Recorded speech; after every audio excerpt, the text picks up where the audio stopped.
तो आज की इस वीडियो में हम समझने वाले हैं law of conservation of mass को ढंग से समझने वाले हैं 3 अलग अलग एग्जांपल्स की हेल्प से। और उसके लिए मेरे पास में यहाँ पे एक वेइंग स्केल है जिसकी रीडिंग सभी 0 ग्राम है, ठीक है। उसके बाद अगर मैं इस पे एक पेपर रखूँ तो ऑब्वियसली पेपर का कुछ मास होगा, तो ये कुछ वेट दिखाएगा मुझे यहाँ पे, जो कि है आपका 4.62। फिलहाल के लिए वेट और मास को अलग रख लेते हैं, मैं कोई भी टर्म्स यूज कर लूँ, आप समझ जाना, ठीक है। तो अभी वेट दिखा रहा है यहाँ पे ये मेरे को 4.62 ग्राम्स। अब क्या हो अगर मैं इस पेपर को जलाऊंगा, तो पेपर का जो जलना है वो क्या है आपका, एक केमिकल रिएक्शन है, क्योंकि ये कागज से जो है राख में बदल जाएगा, ठीक है। एक प्रोडक्ट जो है, सॉरी रिएक्टेंट जो है ऐसे प्रोडक्ट में बदल जाएगा जिसको हम वापस से जो है रिएक्टेंट नहीं बना सकते, यानी कि इस केस में हम इसको वापस से पेपर नहीं बना सकते राख को। तो हुई तो एक chemical reaction. Law of conservation of mass आपका क्या कहता है कि किसी भी केमिकल रिएक्शन में जो रिएक्टेंट्स होंगे और जो प्रोडक्ट होगा, केमिकल रिएक्शन से पहले जो वेट था आपका वही जो है आपका केमिकल रिएक्शन के बाद भी होगा। ये आपका क्या है, simple law of conservation of mass है।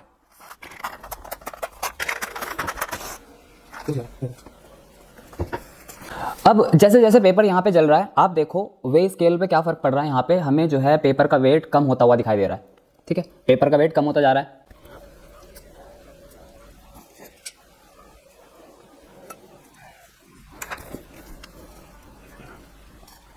अगर आपने रीडिंग को ऑब्जर्व किया होगा तो क्या हुआ, जिस पेपर का वेट पहले आपका 4 पॉइंट समथिंग ग्राम था, उसका वेट सिर्फ हमारे पास कितना रह गया है, 0.37 ग्राम।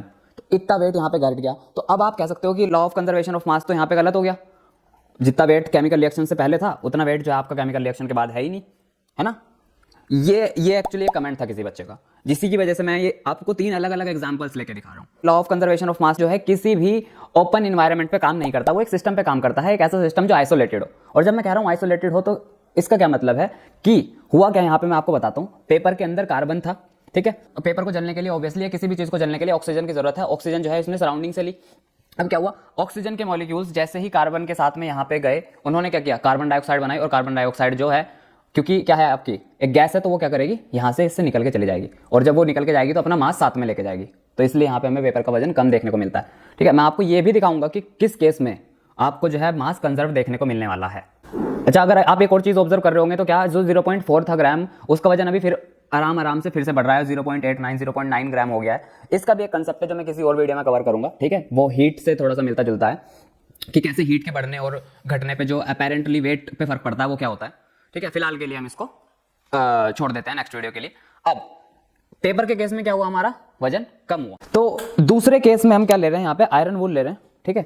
ये बिल्कुल ऐसी होती है जैसे ना लोहे की या स्टील की कॉटन बना दी हो हमने, ठीक है। तो ये इस तरह की आयरन वूल होती है। अब अगर मैं इसमें आग लगाऊंगा तो, ठीक है, अभी हमने वेट मेजर कर लिया, स्टार्टिंग में हमारा है 5.89 ग्राम्स, ठीक है। अब देखो जैसे जैसे ये जल रहा है वैसे वैसे आप ऑब्जर्व करो क्या हो रहा है, हमारा वेट जो है वो बढ़ता जा रहा है। भाई पेपर के केस में कम हो रहा था, आयरन के केस में क्यों बढ़ रहा है, ये सोचने वाली बात है, ठीक है। तो अब देखो ये जला, आयरन वूल जली, तो वेट जो है हमारा बढ़ा है, ठीक है। रीडिंग कितनी थी, 5 पॉइंट समथिंग थी, अब यहाँ पे हमारे पास रीडिंग है 6.7 समथिंग। तो अब क्या हुआ, आयरन वूल के केस में जो है हमारा रीडिंग, अगर आप ऑब्जर्व करोगे तो वजन जो है हमारा पहले से बढ़ गया, ठीक है। केमिकल रिएक्शन हुई, केमिकल रिएक्शन के पहले वजन कम था, केमिकल रिएक्शन के बाद में बढ़ गया। पेपर के केस में ऐसा नहीं हुआ, पेपर के केस में वजन हमारा घट गया था। तो डिफरेंस क्या है, ऐसा क्या हो रहा है उसमें, भाई देखो हुआ क्या, पेपर के केस में कार्बन डाइऑक्साइड बनी, ठीक है। और वो कार्बन डाइऑक्साइड क्योंकि गैस थी तो एनवायरनमेंट में चली गई और अपने मास के साथ चली गई, तो वहां पे वजन कम दिखाई दिया। अब अगेन आयरन को जलने के लिए भी क्या चाहिए थी, ऑक्सीजन चाहिए थी। अब जब ऑक्सीजन आयरन लेगा तो वो आयरन ऑक्साइड बना लेगा, या फिर ठीक है फेरस ऑक्साइड बना लेगा। तो फेरस ऑक्साइड क्योंकि गैस नहीं है तो वो क्या करेगी, यहाँ पे ही रुक जाएगी आयरन के साथ में। तो उस केस में क्या हुआ, हमारे पास ऑब्वियसली ऑक्सीजन के मॉलिक्यूल्स जो है आके जुड़ गए आयरन के साथ में, एक नया प्रोडक्ट बना लिया। इस बार एनवायरनमेंट में वापस नहीं गए, तो इस वजह से हमें जो है बढ़ा हुआ वजन देखने को मिला यहाँ पे। अगेन कन्फ्लिक्शन किस चीज का हुआ, law of conservation of mass का, कि जो केमिकल रिएक्शन से पहले वेट था वो केमिकल रिएक्शन के बाद सेम नहीं है, बदल गया।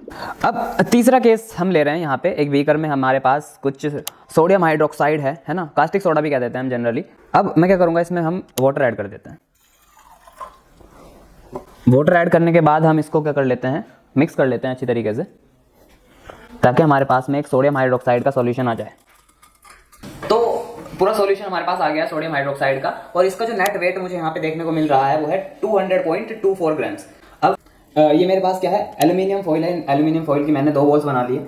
मुझे पता है सोडियम हाइड्रोक्साइड एल्यूमिनियम के साथ रिएक्ट करता है और हाइड्रोजन गैस इवॉल्व होती है, ये हम पहली वीडियोस में भी कवर कर चुके हैं। अब मैं इस सॉल्यूशन में अगर एल्यूमिनियम फॉइल की बॉल्स डालता हूँ तो भाई नेट वेट जो है वो सेम रहना चाहिए अगर law of conservation of momentum ये फॉलो करेगा तो ये है 202.04। ठीक है, ये बॉल मैंने यहाँ से उठा के इसमें डाल दी, एक केमिकल रिएक्शन होगी। अभी वेट पे ज़्यादा कोई फर्क नहीं पड़ा, 0.04 था 0.5 हो गया, जो कि कोई दिक्कत नहीं है, वो थोड़ा बहुत इधर उधर से वैसे भी फर्क पड़ जाता है। अब यहाँ पे रिएक्शन स्टार्ट हुई, वो जो दूसरी बॉल थी वो भी मैंने उठा के इसमें डाल दी, वेट पे अभी भी स्टिल कोई फर्क नहीं है, 202.05 ग्राम्स ही है। पर जैसे ही अब रिएक्शन स्टार्ट होगी और हाइड्रोजन गैस इससे निकलने लगेगी, तो हाइड्रोजन गैस का जो अपना मास होगा, जितनी हाइड्रोजन गैस निकलेगी उतना हमें यहाँ पे वेट जो है कम देखने को मिलेगा। अब रिएक्शन स्टार्ट हो गई है, आप जो है वेट को ऑब्जर्व करो।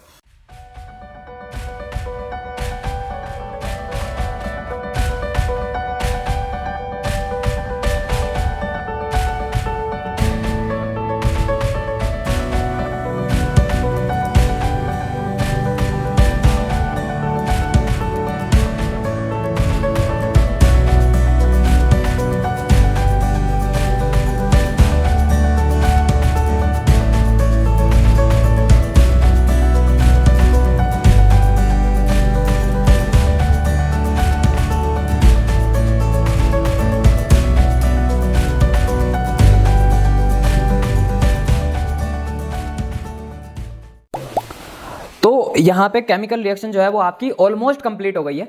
और अगेन जैसा मैंने स्टार्टिंग में प्रीअज्यूम किया था कि इसका वेट जो है घट जाएगा, क्योंकि हाइड्रोजन गैस है और गैस जो है इन्वायरमेंट में चली जाएगी, तो मास ऑब्वियसली इसका कम हो जाएगा। बट मैं सोच रहा था 1-1.5 ग्राम कम होगा यहाँ पे, बट 3-4 ग्राम के आसपास हमारा वेट कम हो गया है। ठीक है, 202 पॉइंट समथिंग रीडिंग थी हमारी, अब हमारे पास बची है रीडिंग 198.93, जिसमें भी अभी और घट रहा है अभी। ठीक है, अभी बिल्कुल पूरी तरीके से रुका भी नहीं है।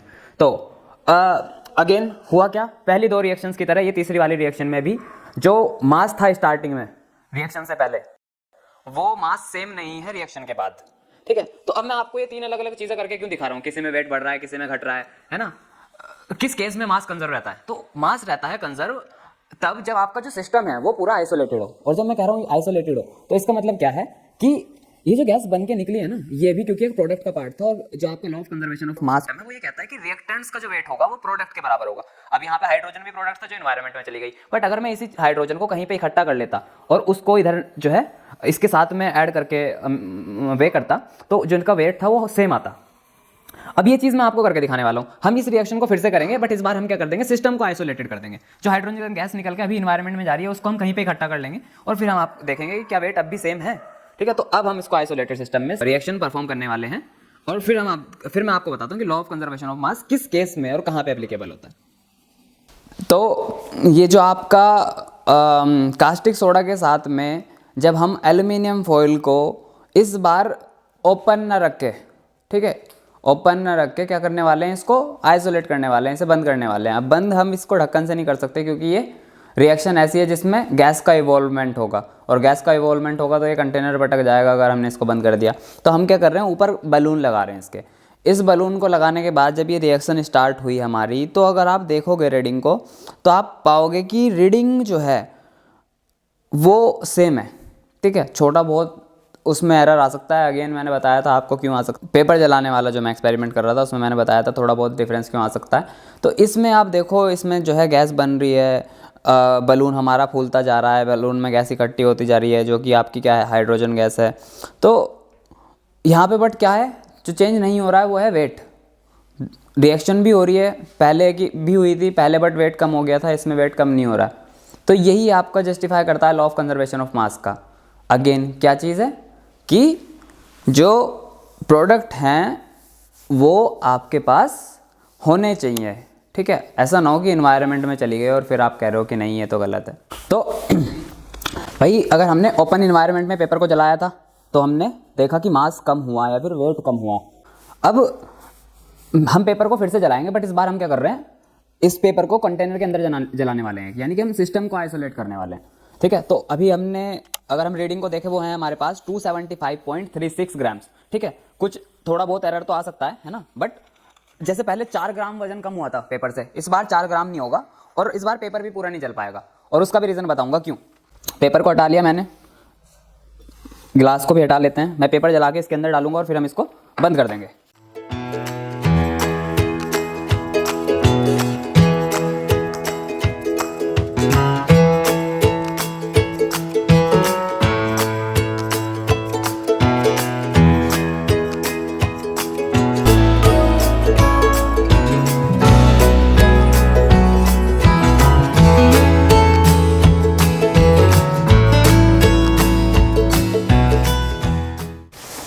तो जैसा मैं आपको कह रहा था क्या कि जितनी भी गैस थी पिछली बार, ये वाली गैस एनवायरनमेंट में चली गई थी तो इसका वजन कम हो गया। इस बार पेपर ही नहीं जला।